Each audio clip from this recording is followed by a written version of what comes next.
Hello everyone, welcome to my YouTube channel my count point.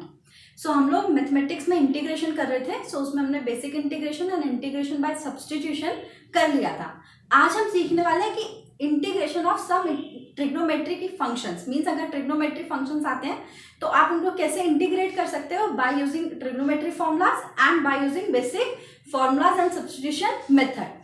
सो ये questions काफी important रहेंगे आपके। इसमें हम बेसिक सीखने वाले हैं कि अगर इस टाइप से हमारा फंक्शन आता है, इस फॉर्म में फंक्शन आता है, तो हम कैसे उसे इंटीग्रेट कर सकते हैं। जैसे ट्रिग्नोमेट्रिक फंक्शंस की डिग्री जब 1 हो, ट्रिग्नोमेट्रिक फंक्शंस की डिग्री जब 2 हो, जब 3 हो, 4 हो, तो आप कैसे उसको इंटीग्रेट करेंगे। तो उनको हम कैसे ट्रिग्नोमेट्री का फॉर्मूला यूज करके और कैसे इंटीग्रेशन के फॉर्मूले यूज करके करने वाले हैं, आज हम वो सीखने वाले हैं। तो चलिए स्टार्ट करते हैं।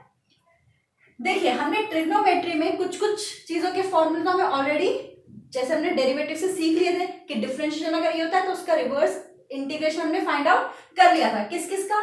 Integration of sine x dx, ये हमें पता है क्या होता है, minus cos x plus C. Integration of cos x dx sine x plus C, ठीक है।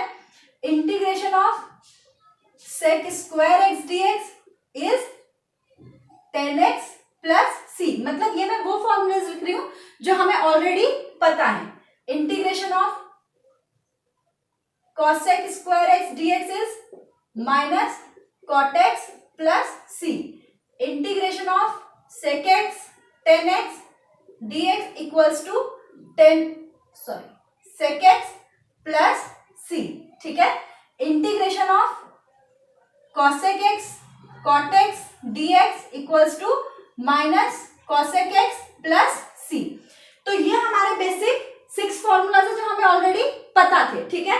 अब इसमें हमें ट्रिग्नोमेट्रिक फंक्शन तो टोटल 6 होते हैं, जिसमें से मुझे sin x और cos x का तो क्या इंटीग्रेशन का फॉर्मूला वो ऑलरेडी पता है, लेकिन इसके अलावा मेरे टोटल और कितने बच गए, 4 ट्रिग्नोमेट्रिक फंक्शंस रिमेनिंग है। सो आज हम उनका इंटीग्रेशन करना सीखेंगे, प्लस उनकी डिग्री जब 2 हो, मतलब जब उनका स्क्वायर आए या उनकी पावर 3 आए, तब आप कैसे उन फंक्शंस का इंटीग्रेशन करेंगे, तो वो भी आज हम सीखने वाले हैं। तो चलिए स्टार्ट करते हैं। तो हमने लास्ट क्लास में एक मेथड सीखा था, सब्स्टिट्यूशन मेथड, तो उनको ही यूज करके आज हम 10x sec x इन सब का इंटीग्रेशन करने वाले हैं।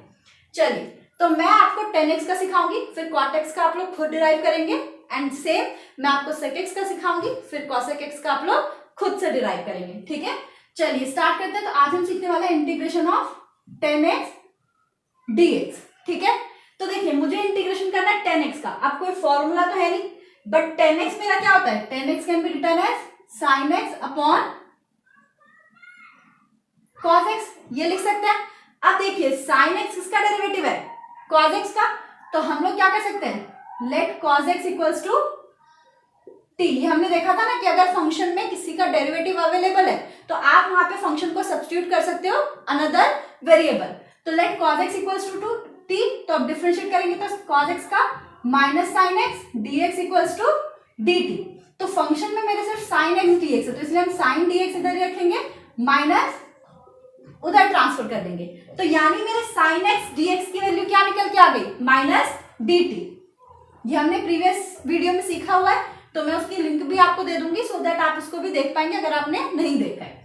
सो इंटीग्रेशन ऑफ, अब क्या हो जाएगा, minus dt upon cos x को आपने क्या लेट कर लिया था, t, माइनस आ गया आपका बाहर, सो dt बाय t। तो ये हो जाएगा माइनस 1 अपॉन t का इंटीग्रेशन क्या हुआ करता था, log t plus c, and last में फिर हम t की वैल्यू क्या कर देंगे, तो log t की वैल्यू क्या है मेरी, cos x प्लस c। एक चीज और ध्यान रखनी है कि log का एंगल हमेशा मॉडुलस के अंदर रखते हैं, क्यों, क्योंकि log का एंगल कभी भी नेगेटिव नहीं हो सकता। अब हमने एक प्रॉपर्टी पढ़ी थी कि log के आगे अगर कोई न्यूमेरिकल है, सपोज m log n, तो this can be written as log n की होल पावर m, ये log की प्रॉपर्टी होती है, ठीक है।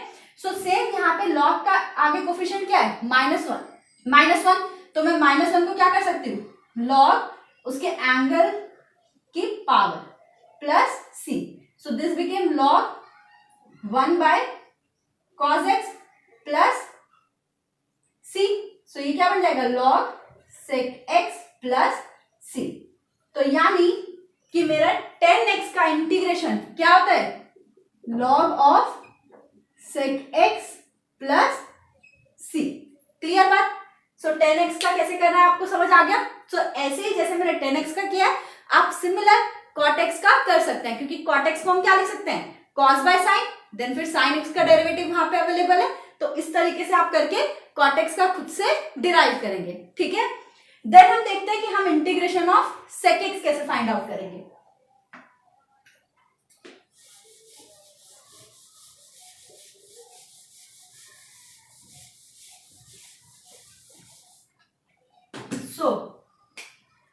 Integration of sec x dx। ठीक है, अब जैसे हमने 10x को तो sin बाय cos लिख लिया था, sec तो मेरा सिंपल क्या होता है, cos का reciprocal.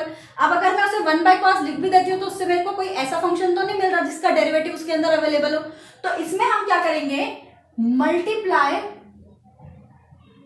Numerator and denominator by sec x plus 10x। मतलब इस फंक्शन के न्यूमरेटर और डिनोमिनेटर को हम sec x प्लस 10x से मल्टीप्लाई करने वाले हैं। सो ये क्या बन जाएगा, sec x इंटू, मतलब न्यूमरेटर में भी आप करोगे 10x plus sec x into, and same denominator में भी।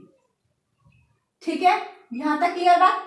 अब न्यूमरेटर हमारा ओपन हो जाएगा, sec x दोनों से आप इंटू करेंगे तो क्या बन जाएगा, sec x 10x plus sec square x whole divide by 10x plus sec x।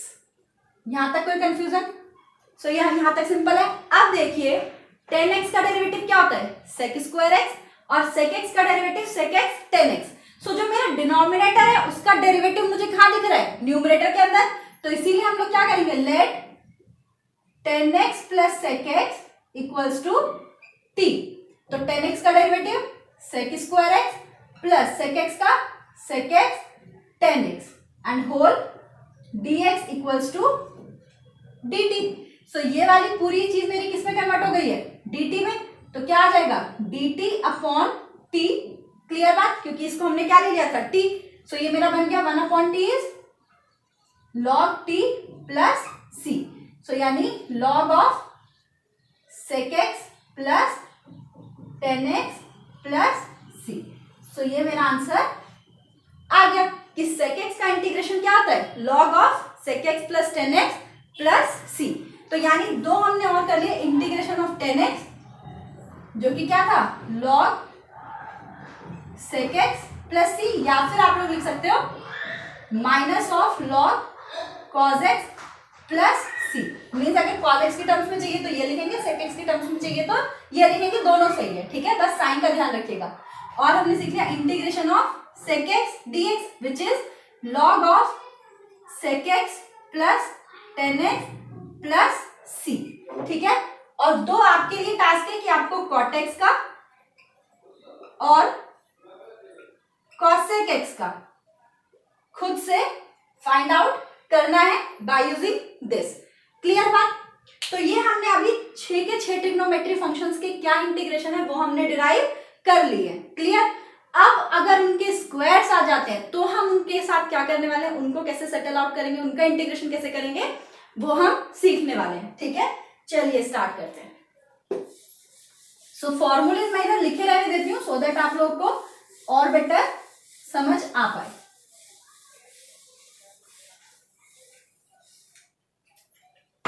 देखिए अब अगर हमारे पास इनके स्क्वायर्स आते हैं तो इससे पहले आपके जब आपको इनके ट्रिग्नोमेट्री के पावर 2 पावर 3 वाले फंक्शंस का इंटीग्रेशन करना है, सो उससे पहले आपको ट्रिग्नोमेट्रीज के जितने भी फॉर्मूलेज हैं वो सारे आपको याद होने ही चाहिए, क्योंकि अगर आपको वो लर्न होते हैं तो आप आराम से इन क्वेश्चंस को कर पाएंगे। क्योंकि हमें क्या करना है, देखिए हमारे पास जो ये फॉर्मूलेज हैं और जो हमारे पास अदर फॉर्मूलेज है उसमें मैंने बताया था कि अगर उनमें डिग्री चेंज नहीं हो रही, सिर्फ फंक्शन चेंज हो रहा है, तो उस केस में हम लोग आराम से वो फॉर्मूलेज अप्लाई कर सकते हैं। ठीक है, मतलब अगर किसी कांस्टेंट से मल्टीप्लाई डिवाइड या कोई कांस्टेंट ऐड या सब्ट्रैक्ट हो रहा है तो आप वो चीज कर सकते हो, बस डिग्री फंक्शन की चेंज नहीं होनी चाहिए। तो चलिए आज हम देखते हैं उनको कैसे करने वाले हैं। सपोज आपको आता है integration of sine square of 2x plus 3 का इंटीग्रेशन करने। ठीक है, तो ये मेरा integration of sine square 2x plus 3 function है मेरा, और उसका मुझे क्या करना है, इंटीग्रेशन करना है। तो मेरे पास integration of sine square x तो है ही नहीं, मेरे पास तो साइन x का इंटीग्रेशन अवेलेबल है। तो हमें कोई एक ऐसा फॉर्मूला सोचना है, क्योंकि हमने ट्रिग्नोमेट्री में बहुत सारे फॉर्मूलेस पढ़े हैं, तो हमें कोई एक ऐसा फॉर्मूला सोचना है कि जिससे हम साइन स्क्वायर x को किसी लीनियर फंक्शन में कन्वर्ट कर पाए, मतलब विद डिग्री 1। सो आप लोगों को याद होगा कि cos 2x का हमने फॉर्मूला पढ़ा था।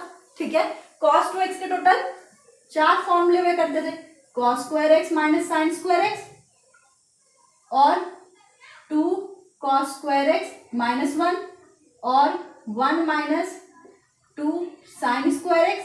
ठीक है, और 1 minus ten square x upon 1 plus ten square x। सो ये सारे फॉर्मूले थे। ठीक है, अब इनको यूज करके हम क्या कर सकते हैं, अगर साइन स्क्वायर एक्स या कॉस स्क्वायर एक्स वाले फंक्शन आए तो उनको हम आराम से cos 2x में कन्वर्ट कर सकते हैं। जैसे यहां से cos 2x equals to 1 minus 2 sine square x है। ठीक है, तो यहां से आप अगर साइन स्क्वायर एक्स की वैल्यू निकालें तो कैसे निकालेंगे, cos 2x minus 1 equals to minus 2 sine square x. ठीक है, अब cos 2x minus 1 whole divide by minus 2 इस साइन स्क्वायर एक्स। तो यहां से माइनस अगर कंज्यूम करवाना है तो ये बन जाएगा 1 minus cos 2x by 2 equals to sine square x. तो ये मेरा साइन स्क्वायर एक्स का फॉर्मूला आ चुका है। क्लियर बात इतनी? तो अब हम यहाँ पे इस फंक्शन को इससे रिप्लेस कर सकते हैं। तो ये बन जाएगा integration of 1 minus cos 2 into मेरा एंगल क्या है 2x plus 3 whole divide by 2 dx। So ये बन जाएगा integration of 1 minus cos of 4x plus 6 upon 2 dx। अब आप इसको सेग्रीगेट करके आराम से इंटीग्रेशन कर सकते हैं। 1/2 का integration minus cos 4x plus 6 by 2 का इंटीग्रेशन। तो ये हमने सीखा हुआ है, 1/2 का इंटीग्रेशन भी कर सकते हैं और कॉस वाली फंक्शन का भी अब आराम से हो जाएगा, बिकॉज कॉस x का मुझे पता है। अब x किससे बदल चुका है 4x प्लस 6 से, तो उसके डेरिवेटिव से क्या कर देना होगा, डिवाइड कर देना होगा। बाकी सारी चीजें आपकी वैसे ही रहने वाली है। समझे बात या नहीं? तो इस तरीके से हम साइन स्क्वायर एक्स का आराम से कर सकते हैं। तो जैसे मैंने ये साइन स्क्वायर एक्स का करवाया है, वैसे ही अगर कॉस स्क्वायर ऑफ समथिंग का इंटीग्रेशन करने को आता है तो सेम हम यहाँ से कॉस स्क्वायर एक्स को भी cos 2x में कन्वर्ट करके एंड देन इंटीग्रेशन कर पाएंगे। सो होप सो आपको आज जितना करवाया गया है वो समझ आया होगा। इसका मैं सेकंड पार्ट भी लेके आऊंगी जिसमें हम 10x, 10 square x, sec square x इन सब का कैसे इंटीग्रेशन करते हैं वो सीखेंगे। Thank you.